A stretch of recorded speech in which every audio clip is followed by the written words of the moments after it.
بسم اللہ الرحمن الرحیم۔ شروع اللہ کے نام سے جو بڑا مہربان نہایت رحم والا ہے۔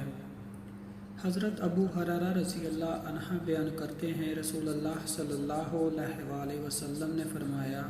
روز قیامت اللہ زمین کو مٹی میں لے لے گا اور آسمانوں کو اپنے دائیں ہاتھ میں لپیٹ لے گا،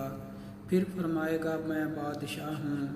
زمین کے بادشاہ کہاں ہیں؟ اگلی حدیث میں ہمارے پیارے نبی صلی اللہ علیہ وآلہ وسلم نے فرمایا، وہ شخص بخیل ہے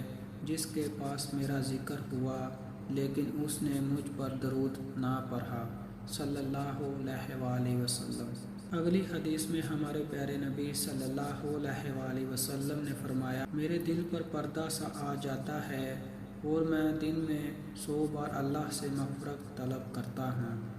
رسول اللہ صلی اللہ علیہ وآلہ وسلم نے فرمایا، مبارکبادی ہے اس انسان کے لیے جو اپنے صحیفہ نامہ اعمال میں کثرت سے استغفار پائے۔ اگلی حدیث میں ہمارے پیارے نبی صلی اللہ علیہ وآلہ وسلم نے فرمایا، 6 قسم کے لوگ پر میں نے لعنت کی اور اللہ نے بھی ان پر لعنت کی، اور ہر نبی کی دعا قبول ہوتی ہے، اللہ کی کتاب میں اضافہ کرنے والا، اللہ کی تقدیر کو جھٹلانے والا، طاقت کے بل بوتے پر مسلط ہونے والا شخص، تاکہ وہ کسی ایسے انسان کو معجز بنائے جسے اللہ نے ذلیل بنایا ہو، کسی ایسے انسان کو ذلیل بنا دے جسے اللہ نے معجز بنایا ہو، اللہ کے حرم کی بے حرمتی کرنے والا، میری اولاد کی بے حرمتی کرنے والا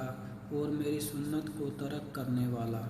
اگلی حدیث میں ہمارے پیارے نبی صلی اللہ علیہ وآلہ وسلم نے فرمایا، اللہ تعالیٰ نے مجھے سختی کرنے والا اور لوگوں کی مشکلات ڈھونڈنے والا بنا کر نہیں بھیجا، بلکہ اللہ نے مجھے استاد تعلیم دینے والا اور آسانی کرنے والا بنا کر بھیجا ہے۔ اگلی حدیث میں ہمارے پیارے نبی صلی اللہ علیہ وآلہ وسلم نے ہم سب کو ایک پیغام دیا، میرا پیغام لوگوں کو پہنچاؤ، اگرچہ ایک ہی آیت ہو۔ اللہ اس شخص کو تر و تازہ رکھے جو میری بات کو سنے اور توجہ سے سنے، اسے محفوظ رکھے اور دوسروں تک ہو بہو پہنچائے۔ سبحان اللہ۔